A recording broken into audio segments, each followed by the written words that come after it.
até que ponto, né, o Renato não utilizou a base. Eu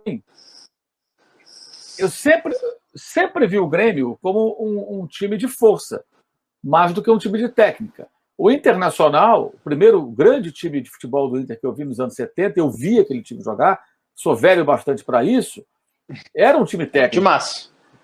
Que tinha um Caçapava, que era um volantão, mas tinha um Carpegiani, tinha um Falcão, tinha um Figueroa, tinha um Lula na versão inicial em 75, tinha grandes jogadores. Então, era um time técnico, com alguns jogadores de força. O Grêmio, não, o imortal, aqui a gente vira jogo, a gente não se entrega nunca. E com o Roger, o Grêmio passou a ser um time de toque de bola. E o Renato, acho que para mim, isso foi um grande mérito dele. Ele não jogou fora o que ele encontrou. Ele tentou aprimorar, usou muito, acho até muito do seu carisma. O Roger estava bem desgastado na época, né? Eu lembro que o Rui Costa caiu, houve uma coalizão política no Grêmio, na época pré-eleição. Tinha gente na diretoria, ou que era muito próximo ao presidente, que não queria o Roger. E aí, de repente, o Renato reapareceu, porque ele estava parado lá jogando futebol no Rio. Ninguém falava mais do Renato como técnico, estava 2 anos e pouco, se não me falha a memória, sem trabalhar. E ele pegou um time arrumado, que ele deu uma organizada. Acho que teve a questão da confiança também, porque é aquela história, né? O Renato chegando no Grêmio, ele chega para qualquer jogador e fala o seguinte: a torcida não gosta de você, não tem problema, você está comigo. Se ele abraça o cara e fala, tá comigo, a torcida já não pega mais no pé do cara. Hoje não sei, claro. Mas naquela época sim, porque ele estava voltando ao Grêmio. Então, quando ele volta ao Grêmio, tudo de ruim que aconteceu na última passagem como técnico, ele já teve passagens anteriores, já foi esquecido. E os grandes momentos do ídolo, esses jamais serão esquecidos. Então, ele volta em alta de qualquer maneira. Se ele sair amanhã e voltar daqui a 6 meses, o pessoal já esqueceu o que aconteceu e com volta certeza. de virado. Então, eu queria saber de você essa pergunta, acho que é boa, do Fábio Paz Lemos, sobre o que de Roger havia no trabalho do Renato quando ele recomeçou no Grêmio no final de 2016. É bastante coisa. O Renato tem uma história. Ele treinava o Vasco em 2006. E o Vasco veio jogar. O Grêmio jogava no Olímpico, ainda não tinha arena. E o Vasco veio jogar um jogo contra o Grêmio. Até ganhou aquele jogo 2-1. Pereira, que era zagueiro do Grêmio, fez o gol contra e tal. E o Renato disse que pegou os jogadores no hotel de noite e disse: vamos pro ônibus. Os caras enlouqueceram, assim, como assim pro ônibus? Né? O jogo é no outro dia. Não, vamos pro ônibus. E o Renato, aquele jeito dele, galanteador e tal. E na frente, no pórtico de entrada do Estádio Olímpico, tinha lá um letreiro: Grêmio campeão do mundo. E o Renato foi com o ônibus do Vasco até lá, parou o ônibus na frente e disse para os caras: tá vendo aquele letreiro lá? E os caras se juntaram na janela para olhar. E o Renato: pois é, fui eu que coloquei. Então o Renato sempre foi esse cara assim, marrento, e sempre soube que no Grêmio ele tinha uma moral absurda. Quando ele chega no Grêmio, contada essa história, adiante, quando ele chega no Grêmio em 2016, já foi a terceira, e é essa, a terceira passagem dele pelo Grêmio. Ele tem uma passagem no Grêmio em 2010, em que ele assume o Grêmio depois do Silas. Vejam só, o Silas tira o Grêmio da zona de rebaixamento do Campeonato Brasileiro e coloca na Libertadores do ano seguinte. E até não vai bem, cai para a Universidade Católica nas duas de final e tal, enfim. E aí é demitido. A primeira passagem do Renato foi essa. Começou bem, terminou mal.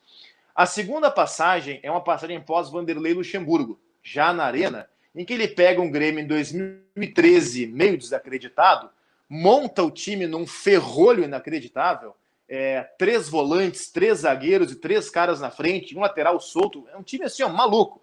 Era lá na frente, isolados, o Vargas, que hoje está no Atlético Mineiro, o Kleber Gladiador e o Barcos.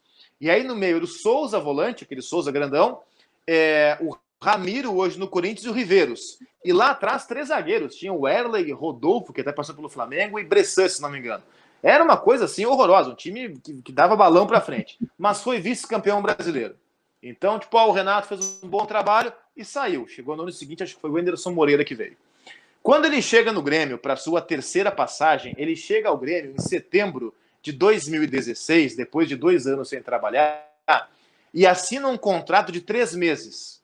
Que é tipo assim, olha só, nós ficamos aí quase 2 anos com o Roger, o trabalho estava legal, teve um desgaste, vamos trazer o Renato só para fechar o ano, e aí o ano que vem a gente vê o que faz.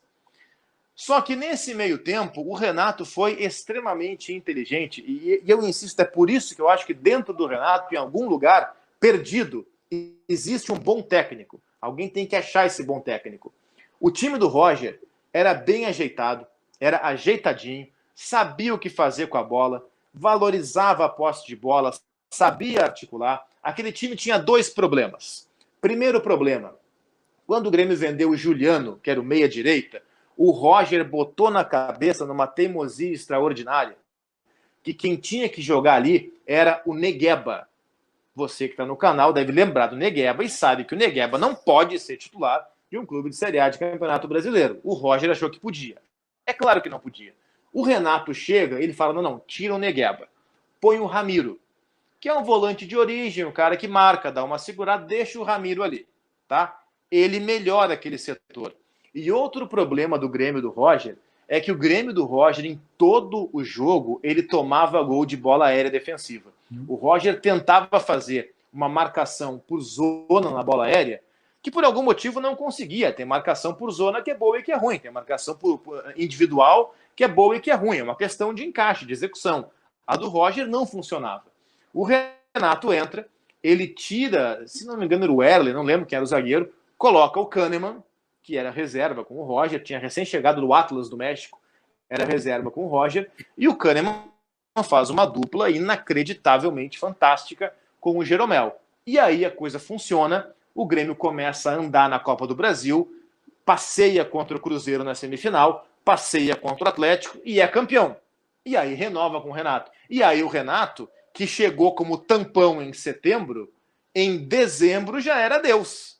Já começou a se falar em estátua, porque ele ali, com aquele título, o Grêmio pôs fim a uma série de 15 anos sem conquistas importantes. O Grêmio ganha a Copa do Brasil 2001 e só volta a conquistar uma coisa importante em 2016. Nesse meio tempo, entre, por exemplo, o rebaixamento para a segunda divisão em 2004, tem 3 ou 4 estaduais e deu. Foi um domínio do Inter assim fantástico. Inclusive, nesse meio tempo, o Inter ganha 2 vezes Libertadores e 1 vez o Mundo. E o Grêmio nem perto. Tá? Então o Renato, naquele momento, ele volta a dar um outro status para o Grêmio e termina esse trabalho, ou segue esse trabalho, com uma conquista de Libertadores, o tricampeonato de 2017.